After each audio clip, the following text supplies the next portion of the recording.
Welcome to Treasure Planet. Before I start, I have a huge announcement to make, which is that I finally, after literally years, made merch. Let's take a look at it, shall we? I got Hi Boy Mona Lisa. Why, you ask?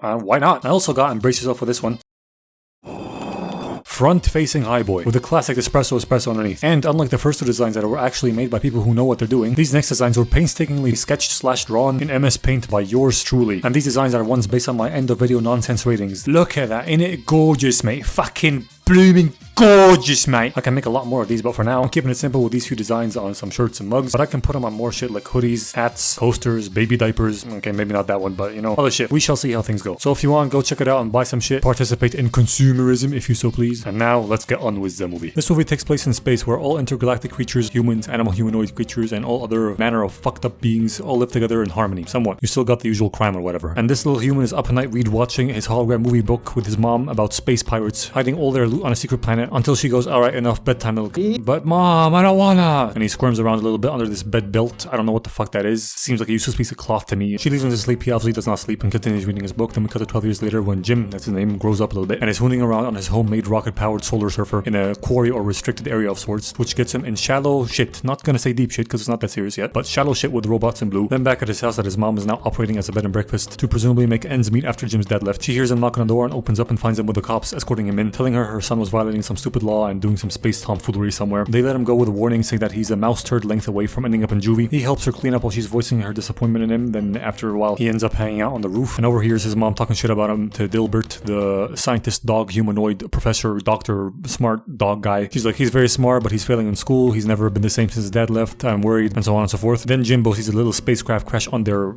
space dock thing. He runs over to help and sees a fucking Ninja Turtle come out like, he's coming for me, chestney boy. Starts coughing wildly because he's hurt bad, so he helps him up and into his house. His mom and Dilbert are surprised as fuck. Turtle dude opens the chest, takes out a small package, hands it to Jim and tells him, he's coming, beware of the cyborg. And then the not so teenage, not so ninja turtle dies. Jimmy looks through their fake reality blinds and sees a bunch of shadowy figures coming towards the house, so he rushes with his mom upstairs. While these shadowy figures break in, Jimmy, his mom, and Dilbert all jump into his chariot from this window and ride off while the intruders find the dead dude and the empty chest, tear the place apart looking for the contents of his chest, and burn the place down. What psychopath puts plates in a drawer, by the way? Anyway, they escape and make it over to Dilbert's mansion. The dude is fucking minted. What the fuck is he doing in a bed and breakfast then? Just go home if your mansion is that fucking close. Whatever, he's rich, he can do whatever he wants, doesn't matter. Turns out the intruders were pirates, the police couldn't catch him and they got away. Dilbert tries to console the mom like, there, I'm sorry your house is fucked. While Jim opened the small package, finds a small golden ball, fingers it a bit, until it opens up into a big hologram map that leads to Treasure Planet. Jim and Dilbert realize that it's not just a fairy tale or a kid's story anymore. The legend is true and they're very excited about that. Jim wants to go find this planet, so does Dilbert, because he wants to do expedition explorer shit, and convinces Jim's mom to let them both go, because a space adventure will be good character building for Jim and shit. And off they go to their planet's Crescent Moon spaceport. They get onto the ship that Dilbert hired and meet one of the flatulent crew members. Luckily, Dilbert is fluent in ass breath, so he communicates with them in mouth and armpit fart noises, which should not be physically possible to do in that ridiculous useless suit he's wearing, but whatever. Rich dog dude hired his crew and ship, the captain who is a feline creature and the first mate who is a 20-ton sentient rock don't approve of the crew that he's chosen. They think they're a bunch of scallywags or sketchy people or whatever, and she cautions him not to speak of the treasure around them, which is the main goal of this whole expedition. I don't know how you can hire a crew and then the captain and first mate separately. Isn't it like a package deal? Like you get the crew with their captain, or is it like when you fly, pilots sometimes get paired with different crews and different co-pilots and shit? I really feel like it shouldn't be the same here because the captain and the crew should be like used to each other and trust each other, you know what I mean? At least consult the captain and first mate on the crew you're gonna choose to see if they approve of them or not. Just seems mighty stupid hiring them separately, but whatever. The captain takes the map away from the kid for safekeeping and sends them both down to see Mr. Silver, the cook of the ship, in the galley, where Jim is supposed to be working under him. Not physically, just like under his watch or control or whatever. When they get down there and meet the cook, they find out that he's a cyborg, and Jim is immediately suspicious of this, remembering the dying turtle fuck told him to watch out for a cyborg, but the so-called genius Dr. Dilbert does not realize or get suspicious by this at all. Anyway, they also meet Morph, Mr. Silver's little shape-shifting pet companion. Mr. Arrow, the stone guy, tells Silver that he's in charge of Jim. Silver is just as unhappy with this news as Jim is, but it's the captain's orders, so it is what it is. He then expertly avoids all Jim's questions and attempts to suss out whether he's the cyborg the turtle dude was talking about or not. Then Jim goes up to watch the launch of the ship and tells no one about his cyborg suspicions. Not a single fucking soul, not even Dr. Dilbert. Brilliant move. Anyway, they open the solar sails and charge up for a launch, where lots of inconsistencies in their movie logic appears, like when they turn on artificial gravity, Dilbert falling makes a bigger ruckus than literal stone dude, and when they turn on the jets, Dilbert gets launched back, but Captain Catito does not budge at all, not a single inch, even though she wasn't bracing on shit. Anyway, they observe the sights like these space avatar toucan whales that jizz on Dilbert's face. Silver then literally pulls a mop and bucket out of his ass and throws them at Jim to put him to work. While Jim mops away at the deck, he gets in trouble with the crew for simply looking at them while they were talking or murmuring about shit he wasn't supposed to hear, and that gets him in trouble when the spider dude, who's part of the crew, comes along like, cabin boys should learn to mind their own business. Then maybe you shouldn't discuss evil plans out in the to open like that, you dumb It's 2024, you can't use that word. Oh yeah, classic, it's current year argument. How valid? Why, you little. Then he tries to choke him on the mask, but then Silver comes and saves him from the retard woke mob, I mean evil arachnid, that's totally what I meant, and shoos the rest of the crew away, then puts Jimothy back to work, leaves Morph to keep an eye on him, then goes to have a secret meeting with this crew, yelling at them, telling them he put a lot of effort into making them look like a really good crew, so Dilbert will hire them and they get this far, so don't be dumb and blow our cover before it's mutiny time. That's basically what he tells them. He also tells them that he will overwork Jim so hard that he won't even have any time to pay attention to what they're doing or get suspicious of them. So Silver knew that Dilbert had the map, then why not just go for Dilbert immediately instead of doing this whole thing? Fucking dumbass. He then goes back out to see the boy finishing up his mopping, talks to him a bit, finds out that his dad left him when he was small. Silver feels kind of bad for Jim, who's like, my dad left to go get some milk and never came back. But you're not even black. That's pretty racist, you know? I know, but don't worry, I'll take you under my wing and teach you everything you need to know. We then cut to a montage of Silver overworking Jimbo with chores, but also teaching him cool shit, and sort of both growing fond of each other. You also get flashback shots of young Jim and his dismissive father leaving him. The montage ends with both of them taking a joyride on one of the ship's longboats and flying in the wake of this asteroid or comet. I'm not a fucking astronomer, astrology, whatever the fuck, scientist dude. They collect some stardust. I'm not sure if this is hazardous or not. Pretty sure it is, but in this movie's logic, it probably isn't. What I'm really wondering is, does that small ship have its own artificial gravity, or are they just holding on to shit? Doesn't matter. When they come back to the bigger ship and rest a bit, it starts shaking wildly and uncontrollably because a nearby star is going supernova, which I believe is a cool way to say that the star is dying. So the crew tie a bunch of tethers to themselves as lifelines. See, even in this space movie that's super old, they know to do this. Fucking retards in other space movies don't do that. I don't know why. Anyway, they get to work securing the sails from rocks poking holes in them from the exploding star. While doing that, Jim saves Silver from falling off the ship because a star piece of debris blew off his tether or some shit like that. Then the dying star starts to turn into a black hole and starts to suck them in. It also starts pulsating out big blasts of energy like the star's last dying breaths. Dilbert calculates when the last and biggest one is supposed to happen and tells that to the captain. She gets an idea to ride that last blast out of there to try and escape this forming black hole before it's too late. So she orders her men to open the sails again, and while they do that, the rock dude arrow guy falls off, but his tether saves him. Then Spider shows up, snaps the rope, and throws him into the fucking black hole, kills him, while they themselves also get sucked into the black hole, but also brace for the last blast to carry them out of there. It comes and El Catito's plan works. They ride it out of there and make it far enough away from the black hole's suction radius. Obviously, we're just ignoring the fact that nothing, not even light, can escape a black hole. I'm pretty sure even if it's just forming. Then the asshole arachnid comes to her reporting that they lost Boulder Guy because his lifeline wasn't secured. Jim feels super bad about that and very disappointed in himself because it was his job to secure all lifelines. He swears to her that he secured them all, but the captain doesn't blame him and says a few kind words about Mr. Arrow, then pulls out her saddest it is what it is and moves on. Later, Silver catches Jim beating himself up about his mistake, so he tells him that it's not his fault, he did a good job regardless, and he'll go on to do great things. Jim then hugs him, and Cyber's like, there, buddy, then sends him off to bed. This was all seen by the homo arachnid who was up top watching in secret. Then we cut the next morning, which I feel like shouldn't be a thing in space. It should either be consistent lighting or super inconsistent lighting because they keep traveling between stars really fast, so always either close or far from a star, so it's like weird ass lighting all the time, depending on how fast they're traveling. You know what I mean? But then they could also have artificial lighting on the boat itself to help with their circadian rhythm, but that's assuming every single creature on this boat has the same sleeping patterns as each other. Why am I diving too deep into this? This is a fucking cartoon. It doesn't matter. Moving on. Next morning, okay, Jim wakes up and Morph is fucking with him. He morphed himself into his shoe and stole his real one because he wants to play around a bit. He eventually gets it and then chases Morph around the boat a bit, and they end up in the galley. Jim finds Morph in one of these sci-fi fruit barrels. Then once he's in there, he hears some of the crew walk in. One of them is Silver, so he keeps Morph quiet while he spies on them. Spider bitch tells Silver that he's gone south, telling him that he saw him with the boy last night, but Silver says he only said that stuff to the boy to keep him off their scent. Reasserts his dominance, tells them again to wait for the right moment to take over the ship and find the treasure themselves and shit. Then they get a call from outside saying a planet is ahoy, and they rush out to see that they're closing in on Treasure Planet. They all run out to take a gander, but Silver wants to take a better look using his monobinocular, or is it mononocular, because bi in the word stands for two, so it's like whatever. He wants to get the looking at far things but up close pirate glass thing that is on this table inside the galley with Jim. That totally was not there when Jim first entered and when Silver left, so it just magically appeared there, like the other stuff on this other table that I'm pretty sure also appeared there, that Jim grabs the scissor knife thing from and stabs Silver in his air suspension leg when he comes down after he realized that he was in there when they had this small meeting and he heard everything they talked about, and Jim realized that he knows and that he might attack him, so he stabbed him in the leg and he ran away into the captain's quarters, locked himself up there where dog-cat duo is. Silver limps out onto the deck and yells out, "Change of plan, boys, we move now!" They all arm themselves and try and break into the captain's room, while inside they took the map and blasted a hole through the floor, jumped down and tried to make it to the longboats while the pirates are hot on their heels. Cat Dog engaged in a firefight with them while simple puppy brain Morph wants to continue playing with Jim, so he takes the map and flies around. They both run into Silver and Morph gets stuck in between them with them both going, "Come here, boy, come here, come on, come to papa." Like those videos where two loving dog owners leave their dog in between them and run to either side and see where the dog goes, but the dog ends up getting super confused and exploding.